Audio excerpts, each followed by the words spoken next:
अस्सलामुअलैकुम कुर्बान टीवी में आपको खुश आमदीद। अगर आप भी अपने एक मोबाइल की रजिस्ट्रेशन करवाना चाहते हैं और वो भी टैक्स के बगैर बिल्कुल फ्री में, तो ये छोटा सा वीडियो आपकी मुकम्मल रहनुमाई करेगा। तो चलिए दोस्तों, वीडियो को शुरू कर लेते हैं।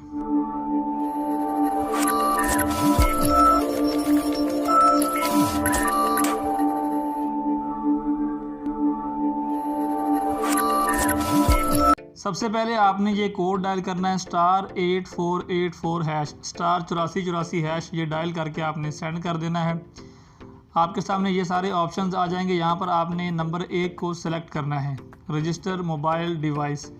एक नंबर सेलेक्ट करके आपने इसको सेंड कर देना है। सबसे पहले वाला ऑप्शन सेलेक्ट करने के बाद आप जब सेंड करेंगे तो आपके सामने यहाँ पर 2 ऑप्शन आ जाएंगे कि आप पाकिस्तानी हैं या फिर बाहर से कोई यहाँ पर पाकिस्तान के अंदर सैर व तफरीह के लिए आए हैं, या आप फॉरेनर हैं, अपना मोबाइल जो रजिस्टर करवाना चाहते हैं। तो आपने एक नंबर टाइप करना है कि आप पाकिस्तानी ही हैं, तो फिर आपने यहाँ से सेंड कर देना है। उसके बाद आपके सामने यहाँ पर जो है 3-4 और ऑप्शन आ जाएंगे कि आप जो है अपनी जो पहला मोबाइल फ्री में रजिस्टर किया जा रहा है वो करवाना चाहते हैं, या फिर उसके अलावा जो आपको 4 और करवाने की इजाज़त है। तो आपने एक नंबर टाइप करना है, क्योंकि आप अपना पहला मोबाइल फ्री में करवाना चाहते हैं। आपने वो टाइप करके यहाँ से सेंड कर देना है। उसके बाद आपसे यहाँ पर आपका पासपोर्ट नंबर पूछा जाएगा, या फिर आपके पास जो भी पासपोर्ट है जिसके ज़रिए आप फ्री में अगर रजिस्टर करवाना चाहते हैं, आपने वो पासपोर्ट नंबर यहाँ पर टाइप कर देना है, जो कि तकरीबन 20 कैरेक्टर्स का होता है, 20 डिजिट्स उसके अंदर होंगे।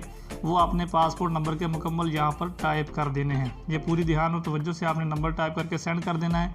उसके बाद आपने ID कार्ड नंबर जो है जिसके 13 डिजिट्स होते हैं, वो अपना पाकिस्तानी जो शनाख्ती कार्ड है वो नंबर आपने यहाँ पर टाइप करना है, पूरा 13 डिजिट्स का। मुकम्मल टाइप करने के बाद आपने इसको सेंड कर देना है। उसके बाद आपके सामने पूछा जाएगा कि आपका मोबाइल जो है वो कितनी सिम वाला है। तो यहाँ पर मैं एक सिम सेलेक्ट कर लेता हूँ। आपके पास जितनी सिम वाला होगा आपने उस नंबर को सेलेक्ट करके यहाँ से सेंड कर देना है। उसके बाद आपके सामने उस IMEI नंबर को टाइप करने का ऑप्शन मिलेगा। आपने जो एक सिम या 2 सिम सेलेक्ट की होंगी तो उस हिसाब से आपने आपके मोबाइल के जो IMEI नंबर हैं वो आपने टाइप कर देने। पहले एक नंबर टाइप करना, फिर दूसरा, फिर तीसरा, वो जितने आपने सेलेक्ट किए होंगे उस तरीके से आपने टाइप कर देना, फिर आपने सेंड कर देना है। उसके बाद आपके सामने जो है वो IMEI नंबर जो है, आपको ये बता दूं मैं कि 14 से 16 डिजिट्स का होता है। आप ये भी टाइप करते वक्त ध्यान रखिए, जैसे मैंने भी मिस्टेक से कम टाइप कर दिए थे 1-2 लफ्ज़, तो आपने पूरे टाइप करने के बाद यहाँ से सेंड करना है। तो आपके पास ये ऑप्शन आ जाएगा कि आप यहाँ पर एक क्लिक करके कन्फर्म कर दें। आपकी सारी मालूमात आ जाएंगी, passport number, ID card number, IMEI number.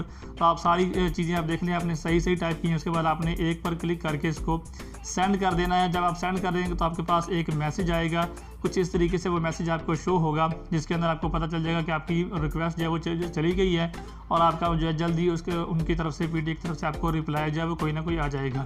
अगर आपने सारी मालूमात सही तरीके से फिल की होंगी और आपके पासपोर्ट पर कोई पहले से मोबाइल रजिस्टर नहीं होगा, तो आपको इस तरीके से मैसेज आ जाएगा कि आपकी डिवाइस जो है वो PTA पर अप्रूव्ड हो चुकी है, और डिवाइस का नाम भी इसमें मेंशन किया होगा।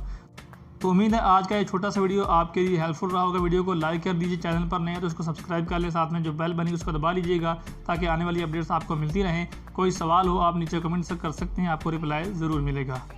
अल्लाह हाफिज़।